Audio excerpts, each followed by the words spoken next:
This channel does not promote any violent, harmful, or illegal activities. All content provided by this channel is meant for an educational purpose only. Sudip, জানার চেষ্টা করব কল্যাণী একটা শান্তিপূর্ণ বাতাবরণের পরিবেশ এবং কল্যাণী মানেই শিক্ষার জায়গা, ডক্টর বিধান রায়ের জায়গা। সেখানে তৃণমূল কংগ্রেসের মনোনীত প্রার্থী, তিনি নিজেও একজন পেশায় ডাক্তার। কতটা আশাবাদী সুদীপ?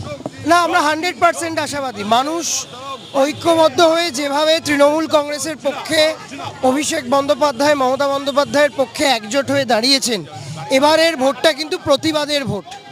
এবারের ভোটটা মানুষ ভোট দিচ্ছেন SIR এর বিরুদ্ধে, নিজেদের ভোটাধিকারকে সুরক্ষিত রাখতে নরেন্দ্র মোদী, অমিত শাহর বিরুদ্ধে। কল্যাণী শুধু নয়, এবারে রানাঘাটে অভূতপূর্ব রেজাল্ট হবে তৃণমূল কংগ্রেসের এবং আমরা ব্যাপকভাবে জিতবো। বিজেপিকে খুঁজে পাওয়া যাবে না। অপরদিকে মোদিজি আজকে ঠাকুরনগরে এসেছিলেন, তিনি বলছেন এবার পাল্টানোই দরকার, কারণ তৃণমূল সরকার তোলামূলের সরকার হয়ে গিয়েছে কার্যত, এবং মহিলাদের সুরক্ষা নিরাপত্তাও নাকি তারাই একমাত্র দিতে পারেন বলে দাবি করছেন নরেন্দ্র মোদী। এতদিন ধরে নরেন্দ্র মোদী মতুয়াদের নাগরিকত্ব দেননি কেন? 2014 সাল থেকে তো নরেন্দ্র মোদী প্রধানমন্ত্রী। নরেন্দ্র মোদী কেন 2014 থেকে 12 বছর ধরে মতুয়াদের নাগরিকত্ব দিতে পারলেন না? এসব ঢপবাজি ধরে ফেলেছেন ওনারা, সবাই ওনাদের এই সমস্ত ঢপবাজি ধরে ফেলেছে। এই ঢপবাজির বিরুদ্ধে আমাদের এই লড়াই, এবং মতুয়ারা ধরে ফেলেছে। রবিবাসরীয় প্রচার, ভোটের শেষ মুহূর্তের কার্যত প্রচার বলা যাচ্ছে। এই যে জনসংযোগ যাত্রা কমে গিয়ে আকাশে মানে একদম বৃষ্টির পূর্বাভাস এবং হাওয়া দিচ্ছে। 29 তারিখে এই হাওয়াটা ঝড়ে পরিণত হবে, আর 4 তারিখ এই ঝড়টা টর্নেডোতে পরিণত হবে। সবুজ আবির আবার প্রস্তুত, সবাই খেলা হবে মানে 26-এ বাংলায় সেমিফাইনাল খেলা হচ্ছে, 29-এ দিদি খেলবে মোদির বিরুদ্ধে। সুদীপ রাহা, তার বার্তা, তার প্রতিক্রিয়া আমরা নিয়ে নিলাম। এই যে সুবিশাল পদযাত্রা, একটাই তাদের বার্তা যে 4 মে সবুজ আবির খেলা হবে, এমনটাই তিনি বলছেন।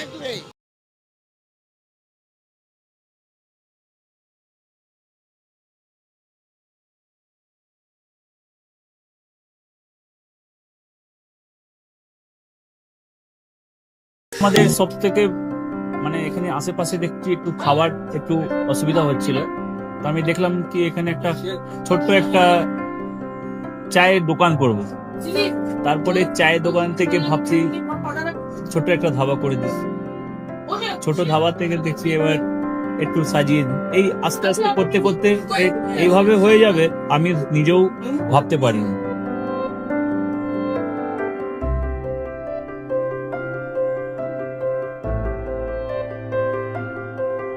ব্যবহারের জন্য আমাদের এখানে কার পার্কিং থেকে নিয়ে গেস্ট খাবার থেকে নিয়ে বাড়ি, এরকম কিছু ব্যাপার যদি থাকে তো মানুষকে বাড়িতে আমরা সার্ভিস দিতে পারবো, এইভাবেও আমরা চেষ্টা করব।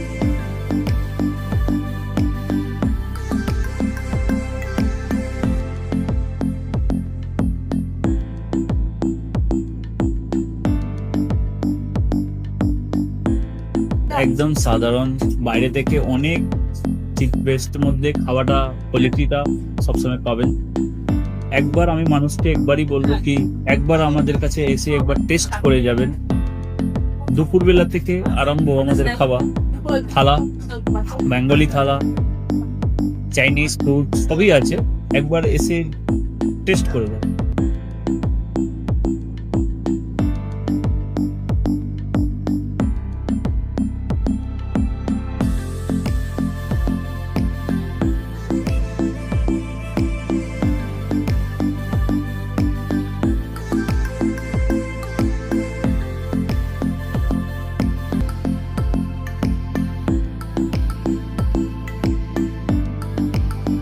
আপনার চ্যানেলের মাধ্যমে বলি একবার আসুন কেশরী ধাবা, দেখে নিন।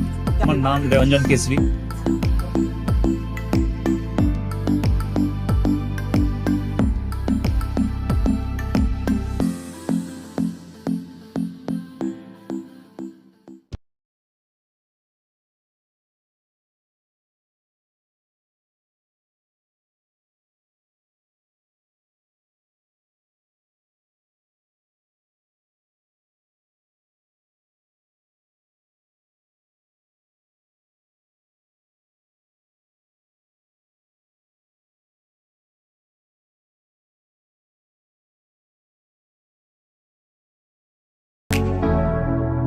কেসরি লাইট হাউস এবং কেসরি লাইট হাউস নিজেদের রান্নাঘরকে আরো অত্যাধুনিকভাবে সাজাতে সমস্ত কিছু পেতে চলে আসুন নৈহাটি গৌরীপুর চৌমাথা বাজার কেসরি লাইট হাউস।